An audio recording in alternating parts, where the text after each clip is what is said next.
হয় নমস্কাৰ, এনি ভাৰত 24 চাই থকা প্ৰতিজন দৰ্শক মই স্বাগতম জনাইছোঁ। হয়, ছবিৰে জগত জিনাৰ চেষ্টা এজন যুৱকৰ। ছবি আঁকিও যে এটা পৰিয়াল পোহপাল দিব পাৰি, তাৰে উদাহৰণ হৈছে হাউলিৰ সুৰজিৎ ৰাজ। এখনৰ পিছত এখন কোনো ধৰণৰ আনুষ্ঠানিক শিক্ষা গ্ৰহণ নকৰাকৈ অসমৰ ইমূৰৰ পৰা সিমূৰে গৈ চিত্ৰাংকন কৰি আহিছে। আৰু এই ক্ষেত্ৰত যিহেতু সুৰজিৎ ৰাজ মোৰ সৈতে আছে আৰু মই তেওঁৰ সৈতে কথা পাতিবলৈ মই চেষ্টা কৰিম, যিহেতু এখনৰ পিছত এখন চিত্ৰাংকন কৰি তুমি অসমৰ ইমূৰৰ পৰা সিমূৰলৈ আচলতে চিত্ৰাংকন কৰি আহিছা, কি ক'বা সেই ক্ষেত্ৰত? হয়, আপোনালোকক প্ৰথমতে মই ধন্যবাদ জনাইছোঁ। আপোনালোকে আজি আহিছে। আচলতে ছবিটো আচলতে সৰুৰ পৰা এক নিচা আছিলে। নিচা গৈ এতিয়া মানে পেচালৈ ৰূপান্তৰিত হৈছে আৰু মোৰ চেষ্টা সৰুৰ পৰাই আছে, এতিয়াও চেষ্টা কৰি আছোঁ, শিকি আছোঁ। আজি মই আচলতে ইয়াত লাইভ আৰ্ট এটা প্ৰেক্টিছ কৰিবলৈ মই ইয়াত আহিছিলোঁ, গতিকে আপোনালোকো ইয়াত আহিছে। চাওঁ এতিয়া কিমানখিনি চেষ্টা কৰি গৈ থাকিব পাৰোঁ, কিমানখিনি। অসমৰ ক'ত ক'ত গৈ চিত্ৰাংকন কৰিছে? মই আপোনাৰ গুৱাহাটীত কৰিছোঁ, আপাৰ আছামত কৰিছোঁ, আপোনাৰ লৱাৰ আছামতো বহুত ঠাইত কৰিছোঁ, বৰপেটাত কৰিছোঁ, তেনেকৈ কৰি গৈ আছোঁ। তোমাক মাতি নিয়ে নে? হয়, মাতিলে।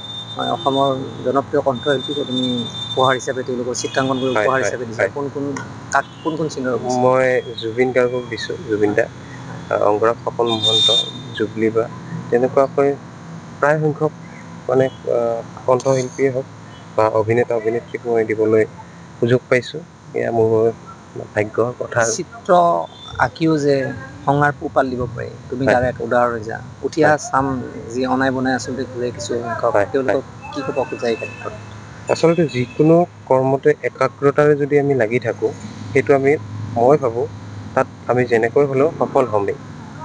গতিকে একাগ্ৰতা থাকিব লাগিব, চেষ্টা থাকিব লাগিব আৰু আদৰ কৰিব লাগিব। যিটো কৰ্ম আপুনি কৰি আপুনি নিজৰ ভাত মুঠি যোগাৰ কৰি খাব পাৰে, সেইটো কৰ্মক আপুনি আপোনাৰ আদৰ কৰিব লাগিব, তাৰমানে আপোনাৰ অন্তৰৰ পৰা আদৰ কৰিব লাগিব।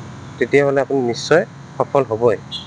নিষ্ঠা থাকিব লাগিব। নিষ্ঠা থাকিব লাগিব। হয়, আচলতে মনৰ পৰা যি কামেই হওক নিষ্ঠা সহকাৰে যদি কৰে সেইটোত সফল হ'ব পাৰিব। আৰু এয়া আছিল সুৰজিৎ ৰাজ, এখনৰ পিছত এখন চিত্ৰাংকন কৰিছে আৰু চিত্ৰ আঁকিও যে এখন সংসাৰ বা ঘৰ পোহপাল দিব পাৰে, তাৰে উদাহৰণ হৈছে সুৰজিৎ ৰাজ। আৰু অসমৰ জনপ্ৰিয় কণ্ঠশিল্পীসকলকো তেওঁলোকৰ চিত্ৰ আঁকি তেওঁ উপহাৰ হিচাপে দিছে।